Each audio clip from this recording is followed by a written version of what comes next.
Bonjour les amis, c'est Baltarot sur Baltarot TV, bienvenue sur ma chaîne. Aujourd'hui, je vais vous faire découvrir ma dernière vidéo. Vous verrez, c'est plutôt cool. Il s'agit des fortifications dans un petit village en Suisse qui s'appelle Saint-Maurice, dans le canton du Valais. Et vous verrez que ces fortifications nous emmèneront également sur le canton de Vaud. Bonjour tout le monde. Qu'est-ce que tu fais là, toi? J'arrive pas à m'en défaire. Tu m'as dit que je devais m'intéresser un petit peu à ce qu'on fait ensemble. Je suis là, je m'intéresse. Bon, d'accord. Bon visionnage, les amis. C'est parti. Bon, d'accord, je m'en vais. Au revoir.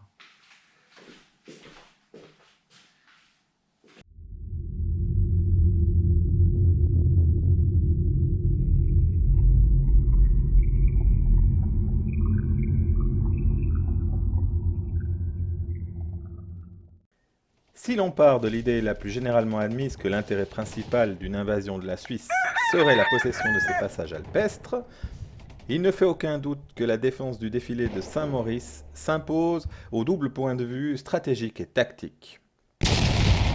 Dans la barrière des Alpes, Saint-Maurice est, avec la trouée de Sargan, la voie d'accès la plus basse, partant la plus tentante et la plus accessible en toute saison, tandis que le Saint-Gothard est la plus directe, mais aussi la plus élevée et la moins aisée.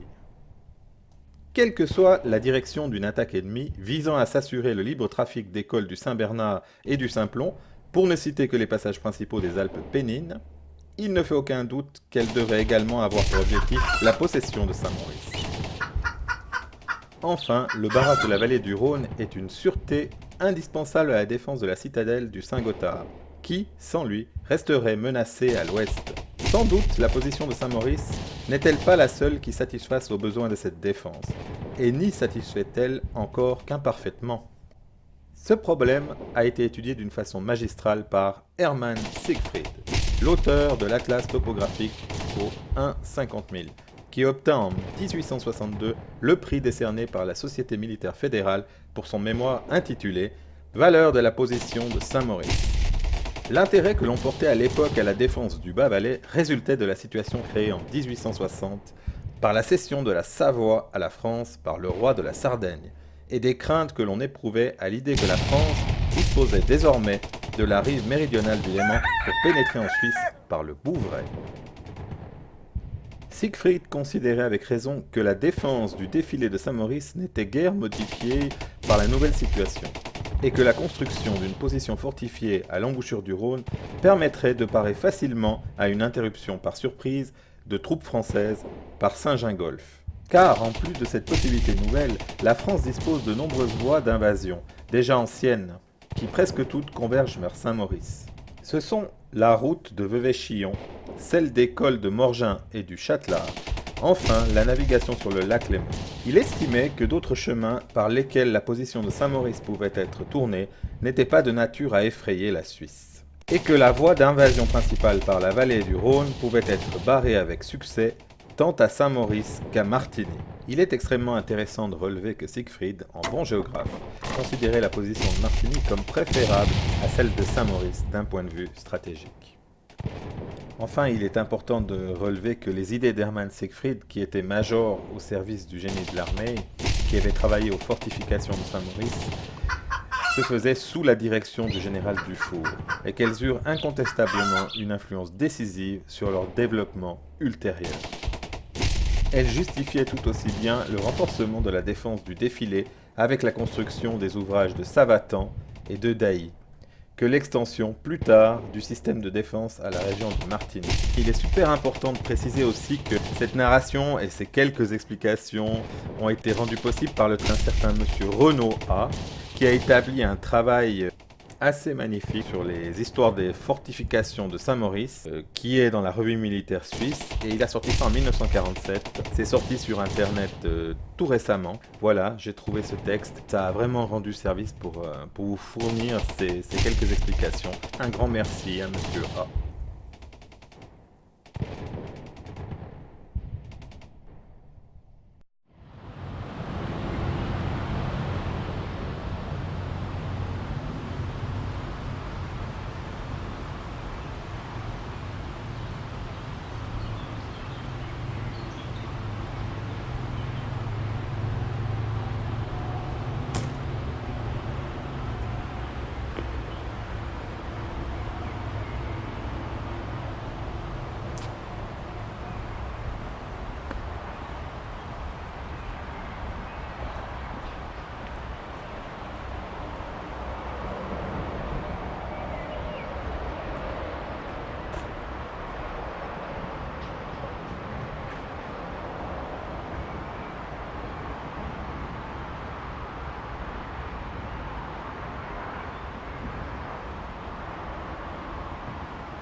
On est coincé quoi.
C'était des malades, tunnels de malades.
Voilà les amis, on a quitté le canton de Valais et son château.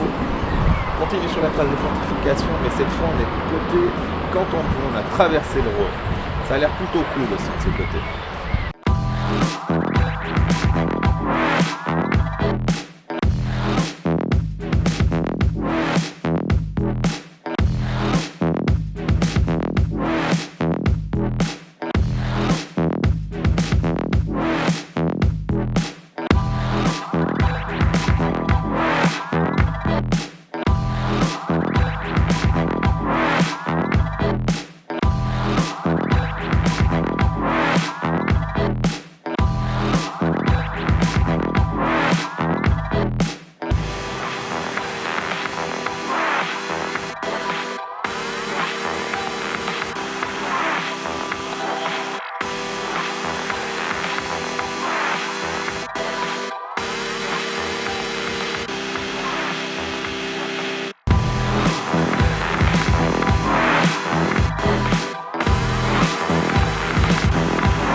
Il y a des constructions là, de type militaire du chemin.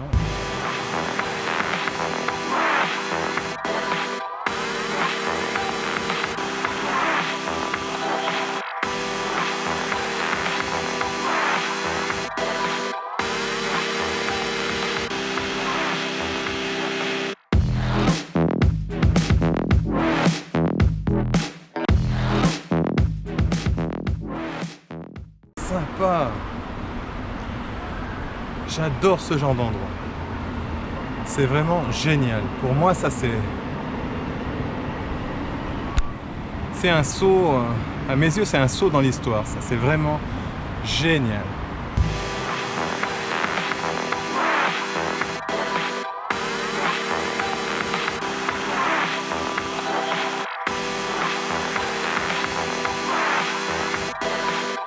C'est très très chouette. Je trouve ça vraiment super cool.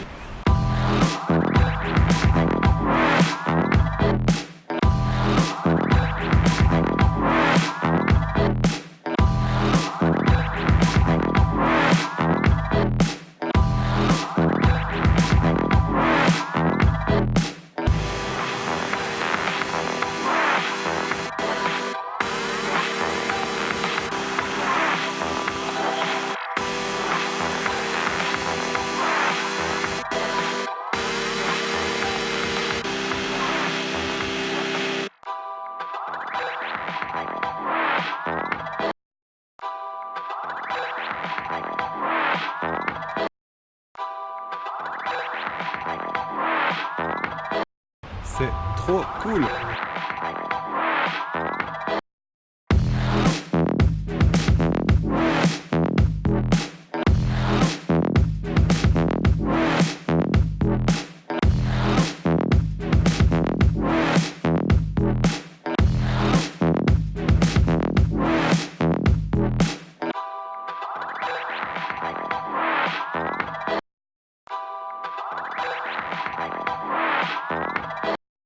Petite galerie terrible. C'est vraiment génial.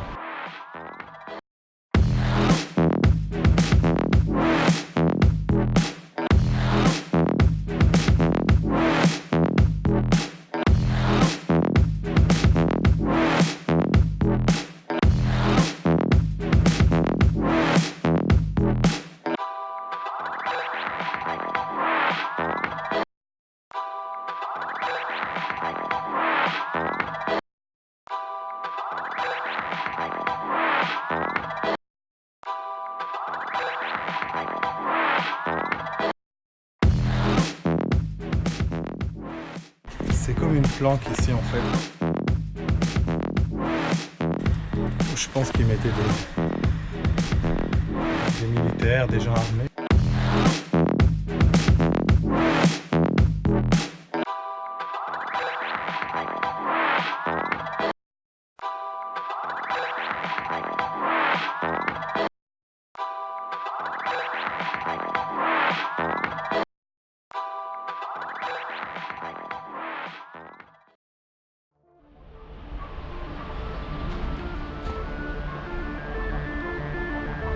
Ah, c'est vraiment chouette. Le site là, vraiment.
combattants ici, c'est le cas de le dire.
Tout à l'heure, c'était plutôt le côté Lavet, Saint-Maurice.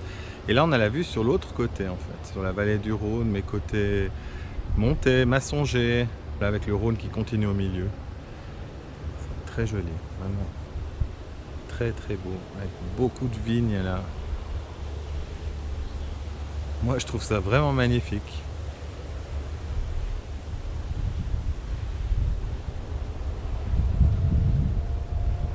Une vue vraiment splendide, là. Puis là, on voit aussi un fossé clairement en rapport avec les fortifications.